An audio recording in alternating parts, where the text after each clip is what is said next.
Brief look at Link here today because I've got a couple of technological issues on the go, and I don't want to drag the episode on for too long, which I'm sure you'll all be relieved about. So what have we happened here since the yesterday? Well, we've come back down to our sort of crucial line at that 33,000 area, depending on where you want to draw it in at. I just say 33,000, but of course the line itself is at 33,700. The prices came down as far as on this 4-hour time frame, 33,206. And of course, I'm saying 33,000, but you know it's 0.00003. I guess so. Satoshi levels or whatever, 33,000 satoshis. Yeah, still nobody's told me what the prices are, what the word is. Anyway, 34,230.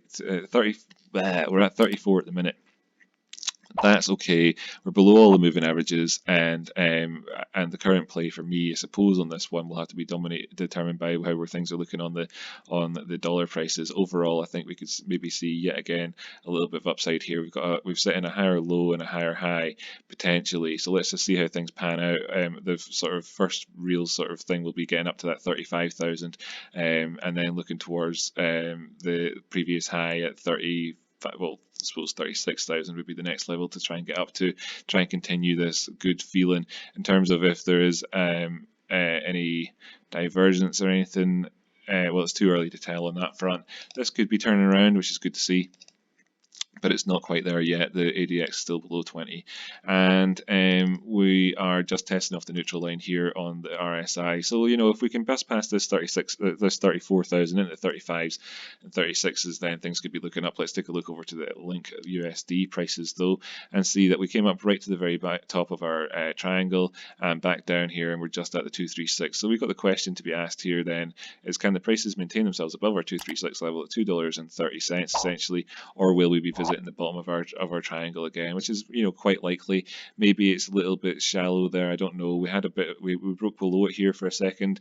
We could come down here, even setting a lower low on the 4-hour time frame, to be honest with you, and not change things too dramatically. Going over to the 24-hour time frame, you can see that it's exactly the same story, you know, but like you can see that we would be sitting in a higher low in the 24-hour time frame, even if it was a lower low, testing off the bottom of this triangle area. Let's see how things we have to wait and see how things pan out. Could we see a breakout coming at some point? Yeah, sure. We want to see an increase in volume at the same time as that happening. That's not happened so far quite yet. Let's look at this in the Ethereum thing. Yeah, exactly. Same with Ethereum. Didn't break out volume wise. We did look at the volume on the Bitcoin. Yeah, despite these wicks, the volume isn't anything amazing either. Interesting. Back to ChainLink. Sorry for that little departure. So yeah, the 21 EMA there at $2.45 would be my first sort of target towards the upside, and see if we can get past that.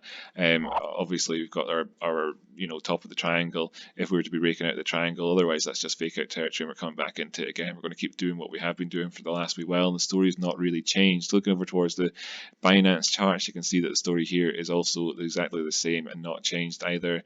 Everything is the same story. There's no point looking for divergence either, and yeah, I mean, it's exactly the same story. Thank you so much for tuning in. Just be aware we're still consolidating. You know, these things here recently have been, you could consider them to be fake outs, but looking at it down below and seeing that, you know, there's nothing particularly going on at the time of such sort of these supposed fake outs, and the percentage moves up and outside of that area is kind of smaller than the percentage moves within the triangle, so be aware of that. Okay, and that's enough for today. Thank you so much for tuning in. I really appreciate all the likes, subscribes, all that jazz. I massively appreciate all of it so much. I'll keep saying that in every episode, so thank you so much, and yeah, catch you next time.